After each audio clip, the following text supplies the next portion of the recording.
countrycook.com. We have Jennifer Huff with us from slowfoodfarm.com in Thorndale. And in our last video you saw us quartering the chicken, is that right? Yes. And this time, what is it? Split and then quarter. Split and then quarter, I'm still learning. And then this time we're just going to piece it out a little bit further and end up with boneless breasts. Make sure and watch the last video because we've got Scott, he's chilling right now in the back in the green room. Just kidding. At the end of the blog post, you'll see recipes with all the different cuts of chicken that we have, because the whole point is we're trying to show you what to do with the whole chicken, so now you know how to cook it instead of just doing it in the slow cooker. So, we're ready. Okay, and this is very similar. You can go ahead and untuck the little wings. We've already undone their legs. I like to start by removing the tip of the wing when I'm doing that. Okay, so I like to start by taking off just the little tip of the wing here. And we could have done that on our other bird too. Just there's a little joint here. If everybody see that, I'll show you on this wing. There's a little joint right in here. And everything I've read recommends you save these for stock. I don't make stock in the summertime because it heats up the house. But you can freeze them and then use them in the winter when you have enough. Or in our case, we have dogs that are on the raw diet, so we give them our little cutlet pieces. And we also give stuff like this to our pigs. Pigs are the best disposers ever. Yes, they do. They eat everything. Okay. So, same thing on the legs. Kind of pull it apart. You can see there's a little space in here where it's just skin. And you're just going to start cutting right there. The chicken is essentially perforated. If you're really fighting anything with your knife, you're not in the right spot.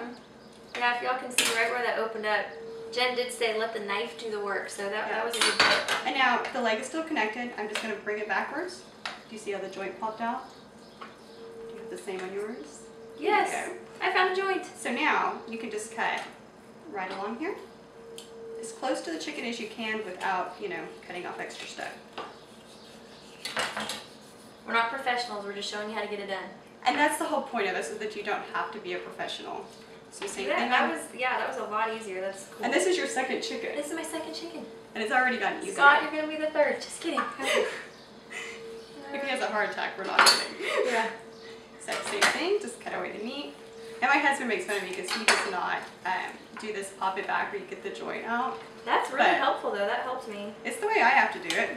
Maybe when I cut up as many chickens as he has, I won't have to. Right. You can also tell from the way I keep changing directions with my knife that I'm not a pro in the kitchen. Right. I can cook the stuff. And actually what we usually do is we roast the chicken in the oven and then I piece it out after it's already cooked. Oh, okay. That gives us our meals for the rest of the week, and it's a lot easier because you don't have to do any cutting. Right. Just kind of pull it away. This was really easy. I told Jen next time I'm roasting chicken, I gotta, watch the video again. This has been really helpful. So this is your drumstick and your thigh. And we can take this a step further and separate these in case you have a recipe that just calls for thighs. And one of the things that we had talked about too is that what's really easy to do is to buy like 4 or 5 chickens at a time, how many you need for a month. Piece them all out, put the pieces, sort them by type, and put them in the freezer together. And then when you have a recipe that calls for thighs, you've got them. Okay. So to separate the drumstick from the thigh, there's a joint in there, just like we have. Although we don't call ours drumsticks. And so you just cut in between the two. I've already done this side here. So you can see I just made a cut right in here. And then I go ahead and pull the thigh back so that the joint pops out. And that again makes it easy to just cut around that joint. Because you don't want to be cutting through a bunch of bone. You also want to watch where your fingers are at all times. I've made that mistake. Yeah. But now you have a thigh. It is bone in. You could remove the bone if you're really advantageous. I'm not. I like to cook my meat with the bone in because it has more flavor. And then you have your little drumstick. And this is how you would do it if you were going to fry it. I'm going to go ahead and separate this one as well. So I'm just going to make the cut in between. And then I'm going to pop the joint. This one's a little bit tougher. And just don't be scared to handle your meat. Wash your hands, wash your bird, and just get in there and do it.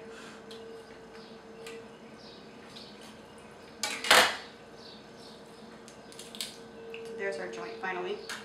That's normally a little bit easier. And then 2 drumsticks and 2 thighs. And then the rest of our bird, which we're going to finish piecing out. Again, we're going to pull the wing off like we did before. Make a little incision this time and then bring it backwards. In the armpit? Yeah. Then just bring it back so that you can see where that joint is. And again, if you're a professional, well, you're not going to be watching this. Seriously, this is so much easier. Okay, I was having a tough time on the first one, but that really does. After that's you, good. and that's a lot of it. It's just practice. Right, just do it once so you kind of get the feel. I feel for the bone. Yeah, you know you're not working that hard. Right. Just do a little buffalo wing. Okay. Yeah, it's really hard to mess it up. I mean, the goal is to get your chicken pieced. Mm-hmm. So as long as it ends up like that, it doesn't really matter how you got it. True, yeah, exactly. Don't take out any fingers in the process. Yeah. What do farm fresh chickens eat on your farm? Well, we give them actually Coyote Creek's feed. They're out of Elgin. It's a local feed mill. Mm-hmm. And it looks like whole grain cereal. It's got whole chunks of stuff in it. It's real food. Like kashi. Yes. It's like grape nuts for chickens. So, to do the breast, I always have a little bit of trouble with how to get started. I like to start up here. Okay.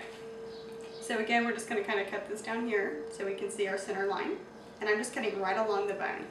I'm not cutting through anything but the meat. And then we're going to try to cut this off of the bone as close to the bone as possible. I'm going to take the breast off of the bone. One thing I forgot to tell y'all is that I did change knives. You could do this with this big honking knife here, and that's actually what my husband uses. I feel much more comfortable with the little delicate knife. It's real fine. It's easy to get in there.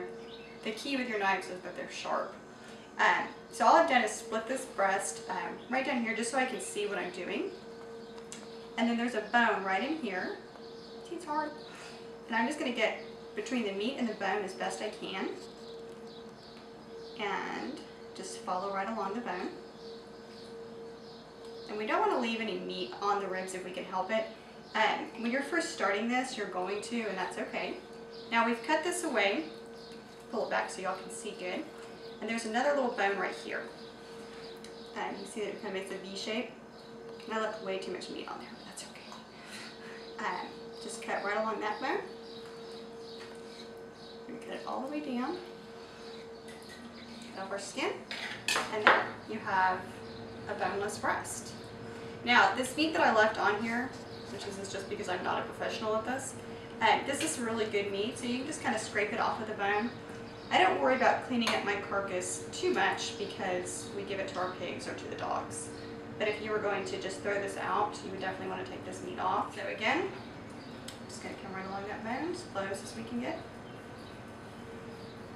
Now we have the back, and this is why when we did the first part where we were to split and quarter it, you know, we didn't have all of this waste, which is really nice. You get a little bit more meat off of the bird.